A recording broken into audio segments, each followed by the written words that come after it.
765 kilometre காவேரியில 1.5 kilometre அகலம் இருக்கக்கூடிய அகண்ட காவேரி நம்ம கிட்ட இருக்கு.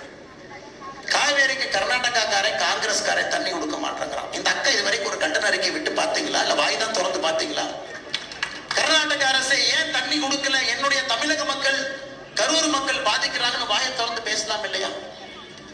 கர்நாடகாக்காரன் டி கே சிவகுமார் எந்த காரணத்திற்கும் தண்ணி கொடுக்க மாட்டோம், மேகதாத்து வழி அணை கட்டுவோம்னு கிளம்பி இருக்கு.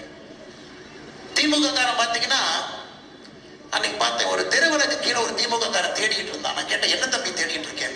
ஆனா சாவி தொலைச்சிட்டானே இங்க தேடிட்டு இருக்கேன். நான் கேட்டேன், தம்பி சாவி எங்கப்பா தொலைச்சேன்? ஆனா 2 கிலோமீட்டருக்கு முன்னாடி தொலைச்சேன். ஏன்பா 2 கிலோமீட்டருக்கு முன்னாடி சாவி தொலைச்சிட்டு அங்கதானே தொலைவணும், இங்க ஏன்பா தொலைவுறேன்? அங்க லைட் இல்லைன்னா இங்க தானே லைட் இருக்கு. பிரச்சனை எங்க இருக்கோ அங்க போகணும். 2 கிலோமீட்டருக்கு முன்னாடி சாவி தொலைச்சின்னா அங்க போய் தொலைவணும், லைட் இருக்கு. நீங்க அது மாதிரி தான் திமுகவினுடைய காவேரி டிராமா. கர்நாடக அரசு கிட்ட காங்கிரஸ் கிட்ட போய் பேசுறதை விட்டுட்டு எதுக்கே சுப்ரீம் கோர்ட்டுக்கு போறீங்க? கேட்டா இந்தி கூட்டணின்னு வட பஜ்ஜி போட்டா ஒரே ரூம்ல உட்காந்து பஜ்ஜியும் போட்டாவும் பாதி பாதியா பிரிச்சு சாப்பிடுவான்.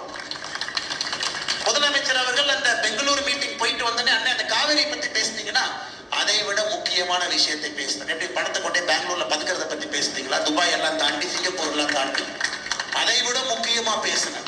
தமிழகத்துக்கு தண்ணி பிரச்சனையை தவிர முக்கியமான பிரச்சனை என்னங்கய்யா இருக்குன்னு கேட்பதற்கு பத்திரிகையாளர் தமிழ்நாட்டில் இல்ல. யாராச்சும் 2 பேர் இருந்தா முதலமைச்சர் அங்கேயே ஓடி இருப்பார். இதை விட முக்கியமான பிரச்சனை என்னங்கய்யா தமிழ்நாட்டில் இருக்கு? தண்ணி பிரச்சனை தானங்கய்யா முக்கியமான பிரச்சனை. பெங்களூருக்கு போய் 2 நாட்கள் அமர்ந்து விட்டு பஜ்ஜி போண்டா சாப்பிட்டு இங்க வந்து நமக்கு லெக்சர் எடுக்கிறாரு. சுப்ரீம் கோர்ட்டுக்கு போகணும். சாவியை அங்கே தொலைத்து விட்டு இங்கே தேடினால் எப்படி சகோதர சகோதரிகளே? சாவி இங்க கிடைக்கும்.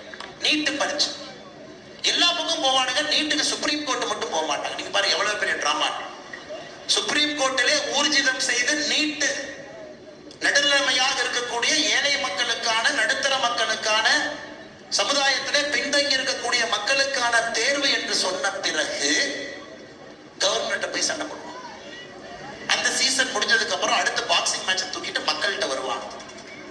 பிஜேபி கிட்ட சண்டை போடுவோம், மோடி கிட்ட சண்டை போடுவோம். ஏன் சுப்ரீம் கோர்ட் கிட்ட போய் ஒரு சீராய்வு மனு, குரியேட்டிவ் பெட்டிஷன் ஆங்கிலத்தில் சீராய்வு மனுவை போட்டு, ஐயா நீட்டை பத்தி ஒரு தீர்ப்பு கொடுத்திருக்கிறீங்க, அந்த தீர்ப்பை மறுபடியும் பரிசீலனை பண்ணுங்கய்யான்னு போடுற மனுவின் பேரு சீராய்வு மனு.